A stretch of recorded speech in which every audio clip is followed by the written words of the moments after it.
Le but de cette vidéo est de vous montrer le Mexique d'il y a 40 ans.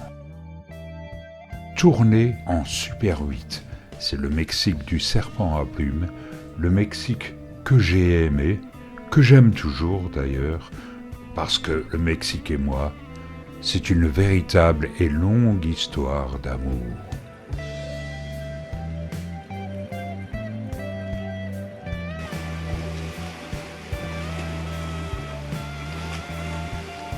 Nous atterrissons à Mexico, qui est une mégapole.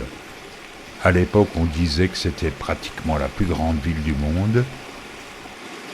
Je dirais qu'elle se classe parmi les 10 villes les plus peuplées du monde.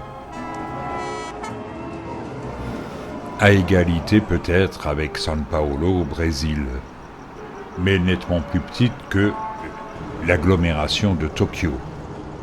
Nous sommes ici au cœur de la ville, au Zócalo, le socle en français, mais c'est aussi la place d'Armes, où il y a le palais national, la cathédrale métropolitaine, un drapeau gigantesque et toujours énormément de monde. Mais pour le moment, ça va.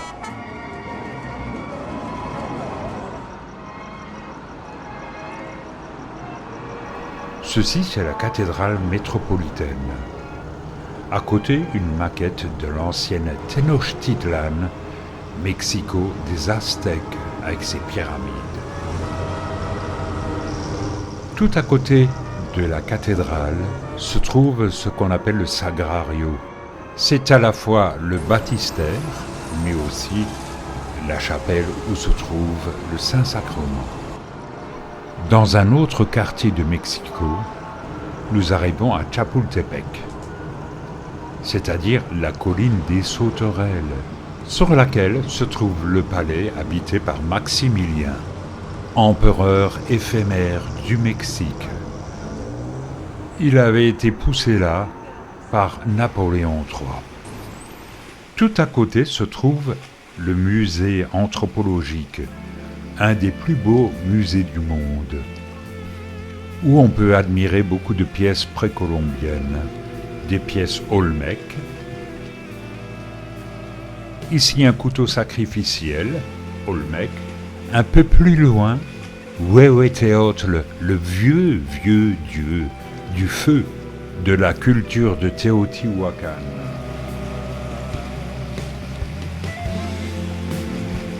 Nous entrons de plein pied chez les Mayas et les Toltecs, bien entendu, avec un chacmol.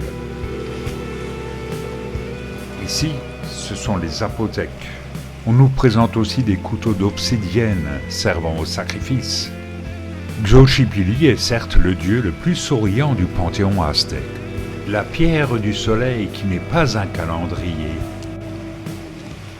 On trouve aussi quelques reproductions assez fades des magnifiques fresques de Bonampak. Et comme souvent, les originaux sont bien plus beaux. Pacal, dont le masque de jade a été volé. Une broche incrustée de turquoise. Et diverses représentations de guerriers mayas venant de l'île de Jaina, mais aussi de Yaxchilan, au Chiapas. À l'extérieur, on trouve la représentation d'un temple maya, Chenes, de Ochob. Nous sommes dans le parc de Chapultepec qui ressemble un peu à l'orangerie de Strasbourg.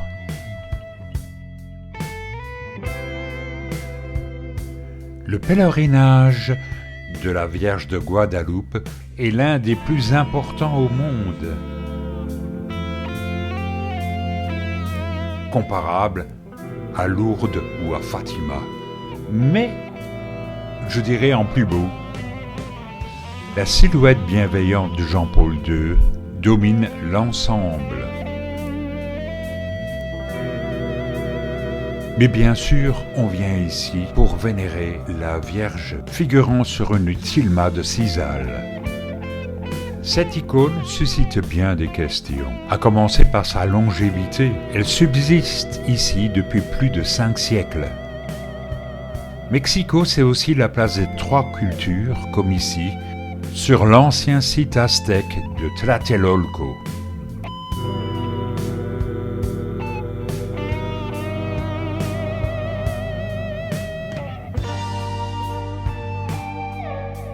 Dans le sud de la capitale subsiste un lac. C'est Xochimilco, un des vestiges de l'ancien lac de la Lune. Nous y sommes un mardi. Il n'y a pas grand monde. Mais pendant le week-end, il y a une lancha à côté de l'autre dans ce qu'on appelle les jardins ou des chinampas. C'est un poumon vert où les maraîchers cultivent des légumes. On y trouve encore l'axolotl, le plus grand batracien du monde. Malheureusement pour lui, il est bon.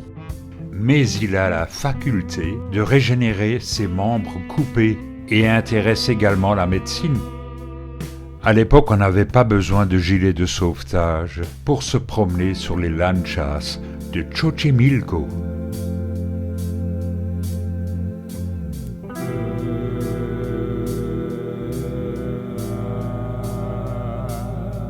Tout près de la Casa de los Azuleros, il y a une tour, la tour latino-americana, sur laquelle on jouit d'une vue à 360 degrés sur cette magnifique ville de Mexico. En 1983, la ville était très polluée. Ça s'est un peu amélioré. C'est toutefois une métropole agréable et pas si dangereuse qu'on le dit. Pour nous, Mexico a été aussi le point de départ pour toutes les visites des autres parties du pays.